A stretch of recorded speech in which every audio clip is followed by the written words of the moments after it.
Bienvenue voyageurs dans la caravane de la Gitane sans filtre. Je suis ravie de vous retrouver pour votre horoscope qui couvrira la période du 30 décembre 2024 au 13 janvier 2025. Ça y est, nous y sommes. L'arrivée en 2025. Alors cette vidéo fait suite à celle de l'analyse de la nouvelle lune en Capricorne du 30 décembre, dans laquelle j'approfondis davantage l'analyse générale que je vais ici adapter à votre signe, qu'il soit solaire, lunaire ou ascendant. Je vous poste le lien direct qui doit s'afficher maintenant si vous souhaitez aller plus loin dans la compréhension des énergies de cette période. J'ai également posté la vidéo bilan de l'année 2024. Je vous mets également le lien dans la barre de description où vous trouverez aussi toutes les infos sur mes prestations. Je vous encourage toujours à monter votre propre thème. Si vous ne savez pas comment faire, voici le lien d'un petit tutoriel pour le faire gratuitement.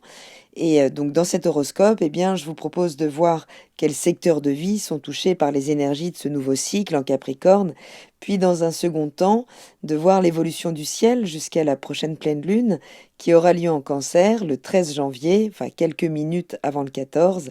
Quels secteurs de vie donc seront au centre de votre attention à travers les ingrès lunaires, les changements de signe de la lune pour faire le tour du zodiaque en 28 jours. Si vous êtes Scorpion, ascendant Scorpion, ou si vous avez la lune dans le signe du Scorpion, cette nouvelle lune du 30 décembre 2024 marque une nouvelle impulsion, un nouveau cycle dans votre secteur 3, secteur de la communication, de la fratrie, des cousins, de l'environnement social de proximité et votre capacité plus générale à vous adapter justement à votre environnement immédiat.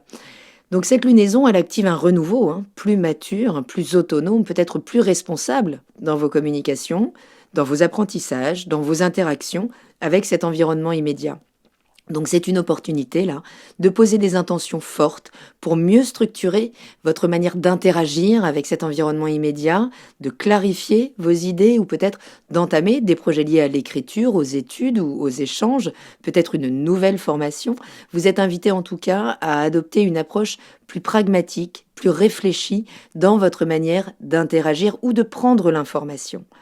Saturne, qui maîtrise toute cette période, est en Poisson dans votre secteur 5 et peut mettre en lumière certaines responsabilités liées à la créativité, aux enfants, que ce soit en tant que parents ou en tant qu'enfants, ou à travers vos relations amoureuses. Donc ça peut être une période là où vous serez appelé à aborder ces domaines avec plus de sérieux, plus de maturité, peut-être à poser des limites aussi, donc aux enfants, aux partenaires, à tout ce qui finalement peut user ou abuser de votre bonté, de votre empathie. Il y a des choses là dans lesquelles vous devez remettre de l'ordre. Saturne est en tension, double tension carré à Mercure, donc la communication qui se loge là en Sagittaire dans le secteur de vos finances, de vos valeurs personnelles, qu'elles soient matérielles ou qu'elles soient en termes de compétences. Et donc en lien avec vos ambitions créatives, amoureuses avec les enfants. Donc il peut y avoir un conflit là, dans les communications, en lien avec ce que vous devez investir, ce que vous voulez investir en termes de temps, d'argent, d'énergie, de ce que vous estimez rentable ou stable. Donc ça demande une réflexion, vraiment, une manière d'ordonner là vos priorités financières et émotionnelles. Saturne est également carré à Jupiter, qui rétrograde dans l'énergie du Gémeaux, dans votre secteur de prédilection, le secteur 8, celui de la transformation, de tous les tabous aussi, tous les secrets, c'est les zones d'ombre, la maison 8. Donc ce carré-là, il intensifie vraiment une lutte peut-être intérieure entre vos désirs de croissance, d'expansion, au sein des domaines donc de finances, partagés, ou peut-être au sein de vos passions personnelles ou amoureuses. Donc Jupiter rétrograde vous invite à revoir certaines de vos attentes en matière de soutien matériel ou émotionnel pour cesser une forme d'éparpillement qui vous permet là de réévaluer en fait les dynamiques de pouvoir au sein de vos relations et surtout quand ça implique vos finances ou votre énergie concrète. Il y a vraiment l'idée avec Jupiter de voir comment on répartit notre énergie, comment on arrête de l'éparpiller, de la diffuser à tout va pour finalement aller beaucoup plus à l'essentiel, y compris dans nos interactions sociales en lien avec ces thématiques. Donc ça peut être une période là pour clarifier vos idées, pour mieux structurer vos communications, pour poser des intentions dans certains projets intellectuels ou en lien avec votre environnement proche, peut-être la fratrie, peut-être les voisins, peut-être les cousins. Cependant, là, les carrés de Saturne indiquent quand même des tensions entre vos finances personnelles, entre vos partenariats financiers aussi ou émotionnels, et vos projets créatifs ou affectifs.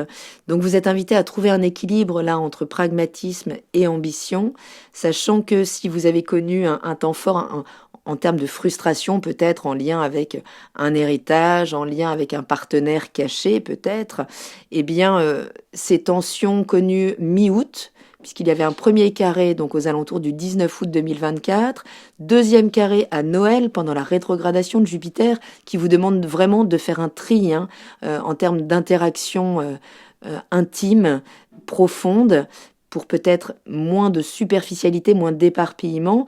Et donc, eh bien, ce carré, il sera à nouveau actif en juin 2025, donc pour peut-être prendre des décisions plus fortes par rapport à ce qui est en train là de se réveiller, mais plus intérieurement. Un Jupiter rétrograde vous demande d'être votre premier allié, en fait. Peut-être de moins compter sur les autres et de vous affirmer davantage en mettant peut-être des limites, donc dans ce secteur 5, là, que ce soit avec le partenaire amoureux, dans votre manière de vivre la romance aussi, qui fait que vous vous laissez très facilement déborder et que vous perdez facilement le contrôle. Donc cette nouvelle lune, c'est une invitation à clarifier les choses, à mieux structurer, à mettre de l'ordre peut-être, mais ça va demander donc autant de pragmatisme que d'ambition. En fait, il y a l'idée de reconnecter avec des choses plus concrètes pour pouvoir déployer de nouvelles ambitions. Donc, posez des intentions pour mieux structurer là les choses. Réfléchissez quelles sont vos priorités financières en termes de développement, en termes de déploiement, pour qu'elles viennent vraiment soutenir vos aspirations créatives ou amoureuses peut-être. En tout cas, il y a l'idée de revisiter vos attentes en matière de soutien matériel ou émotionnel et de vous concentrer davantage sur des relations ou des projets qui reposent sur des bases solides et qui correspondent à votre philosophie intérieure, à votre système de valeurs. Donc discipline, patience seront vos alliés là pour pouvoir naviguer les défis de cette période. Donc pour remettre de l'ordre là dans vos communications, dans votre manière d'appréhender l'information, dans votre manière d'interagir, c'est une vraie opportunité là de poser des intentions pour pouvoir vous déployer en 2025 sans vous retourner sur des expériences qui ont pu être douloureuses, que ce soit en termes d'héritage ou de partage financier. Saturne en maison 5 met vraiment en lumière vos responsabilités liées aux partenaires amoureux, liées aux enfants, liées à votre créativité. Donc c'est une période là où vraiment vous pourriez aborder ces domaines avec plus de sérieux, plus de maturité, pour transformer vos passions en projets concrets et établir donc des bases solides dans vos relations. Autre position notable et qui vous concerne en premier lieu, puisque ce sont vos deux maîtres, Mars et Pluton, qui s'opposent là sur les terrains de la vie intime. D'un côté pour Pluton, qui vient vraiment réformer là, vos structures, vos racines émotionnelles, et Mars en face qui rétrograde dans le secteur de vos ambitions, de votre vie publique. Donc tout ça peut amener quand même des frustrations importantes, mais pour mieux vous aligner avec ce que vous allez déployer à partir de maintenant. L'idée de cette période, c'est de profiter vraiment là d'un temps de pause pour prendre une certaine distance, voir les choses de manière plus détachée, avec plus de discernement, peut-être pour mieux entendre vos frustrations et vous aider à vous repositionner de manière à pouvoir obtenir la reconnaissance que vous méritez. Mais il y a quand même un enjeu important là entre les racines et le déploiement que vous voudrez mener en 2025. Donc là, c'est le début d'année. Non, on n'est pas encore vraiment dans un tremplin. On continue de revoir notre socle, nos bases, pour que ce soit beaucoup plus authentique, beaucoup plus solide, quitte à se départir peut-être de certaines situations ou certaines relations. Une nouvelle lune en Capricorne nous dit toujours mieux vaut être seul que mal accompagné, dans le temps en tout cas, pour déployer notre structure. Je vous invite à prendre vos agendas si vous souhaitez noter les temps forts de cette période qui va progresser donc du Capricorne au Cancer pour la Lune comme un retour aux sources émotionnelles, mais avec plus de maturité pour pouvoir reconnecter nos espaces sacrés. Le 1er janvier, c'est la nouvelle année. d'accord? La Lune entre en Verseau dans votre secteur, justement, de la famille, du foyer, du lieu de vie, des racines, pour un focus, là, pendant 2 jours sur ces thématiques. La Lune va s'aligner à Pluton, donc pour peut-être venir soulever, là, des émotions intenses, des choses qui demandent à être traitées. Attention à vos réactions, à votre impulsion, qui sera vraiment challengée pendant cette période, votre impatience, entre autres, puisque la Lune viendra s'aligner à Cérès dans la foulée, et Cérès, c'est la conséquence immédiate si on a négligé justement ce qui remonte à la surface là pendant cette période, hein, et qui vraiment vous demande d'aborder les choses avec plus de maturité, plus de structure pour prendre de meilleures décisions. Le 3 janvier, la Lune entre dans l'énergie du Poisson, dans ce secteur 5, où il y a donc Saturne, où il y a Neptune, pour vous permettre de vous repositionner là, face aux partenaires amoureux, dans votre relation aux enfants et dans votre rapport à l'expression créative de votre personne. La bonne nouvelle, c'est que Vénus arrive ce même jour dans ce secteur où il va passer 1 mois. C'est aussi le secteur de la chance. Donc chance en amour, en argent, hein. C'est un mois là où ramener de l'harmonie dans tous ces secteurs. Le 5 janvier, la Lune entre en Bélier, où elle va activer les tensions là, de Mars dans l'axe vie intime, vie professionnelle. À un moment, elle va se retrouver en conjonction au nœud nord dans ce secteur 6, donc du quotidien, de la santé, de l'interaction avec les collègues de bureau aussi, hein, de la gestion de ce quotidien, qui va vraiment vous demander là, de vous affirmer, mais dans une certaine contenance de votre colère. Donc on ne tape pas du poing sur la table, mais on s'affirme en tant que leader pour déployer la direction, hein, la nouvelle stratégie de l'année. Le 7 janvier, la Lune entre en Taureau dans le secteur 7, secteur des relations, du partenariat, des engagements, qu'ils soient personnels ou professionnels.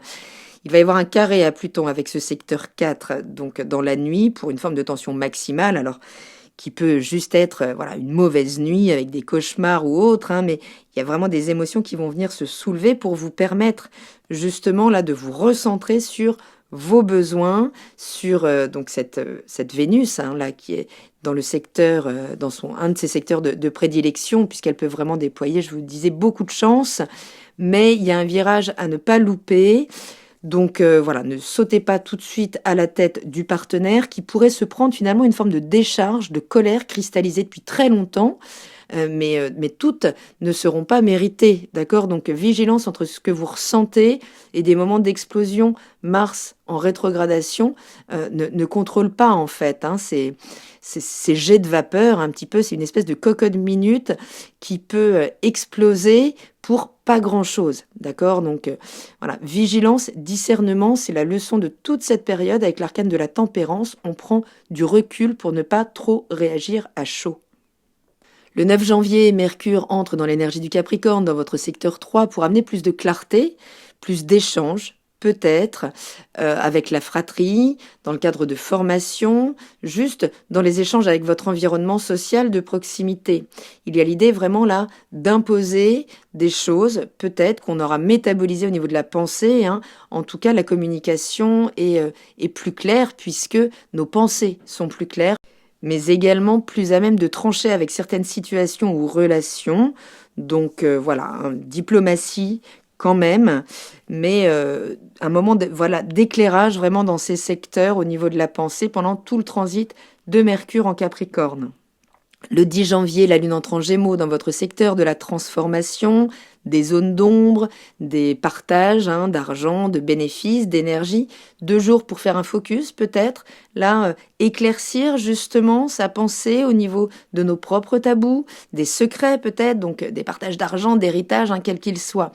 La Lune va venir s'aligner à Jupiter qui rétrograde là ce secteur pour revoir comment vous investissez votre énergie dans vos échanges, dans ces domaines, pour peut-être lâcher hein, certaines problématiques qui ne méritent plus votre dépense d'énergie et vous concentrer sur des choses qui vous concernent directement pour vraiment réaligner vos valeurs à toutes ces thématiques. Donc il y a l'idée de vous recentrer pour cesser de vous éparpiller dans votre manière de dispenser votre énergie. Le 12 janvier, la Lune entre dans le secteur 9, donc dans l'énergie du Cancer, hein, où elle va croiser Mars, qui continue sa rétrogradation et qui, depuis le 7 janvier, donc, est revenue dans cette énergie du Cancer, Donc autour de thématiques en lien avec l'étranger, la philosophie, les hautes études, les croyances, peut-être l'administratif aussi. Il y aura en tout cas un point de focus là pendant 2 jours pour peut-être revenir sur certaines actions ou réactions en lien avec ces thématiques. L'idée, c'est d'y revenir avec plus de sensibilité et peut-être moins d'agressivité puisqu'on aura eu le temps de métaboliser ce qui nous rend agressifs. Et comprendre là où on se sent attaqué et ce qui peut parfois nous rendre également agressifs. Si on se sent attaqué, on déploie plus d'agressivité. C'est tout notre instinct animal dans ces cas-là qui se déploie. Mais c'est bien le secteur où il y aura donc la pleine lune dans cet axe 9-3 pour équilibrer vos principes, votre philosophie et leur application concrète dans vos interactions au quotidien. Il y a l'idée vraiment d'appliquer sa philosophie sur le terrain ou de la revoir. Donc c'est une période là pour activer un processus de croissance à long terme qui va vous permettre d'affûter vos plans là pour 2025, de lever encore certains blocages intérieurs et pour vous permettre de vous imposer de manière plus juste, plus équilibrée et obtenir la reconnaissance que vous méritez. Donc 15 jours pour revenir vers le sacré du Cancer, comme pour sortir de notre rigidité intérieure, de nos systèmes cristallisés, pour mieux nous reconnecter à notre émotionnel. Voilà voyageurs, j'espère avoir un petit peu éclairci cette période.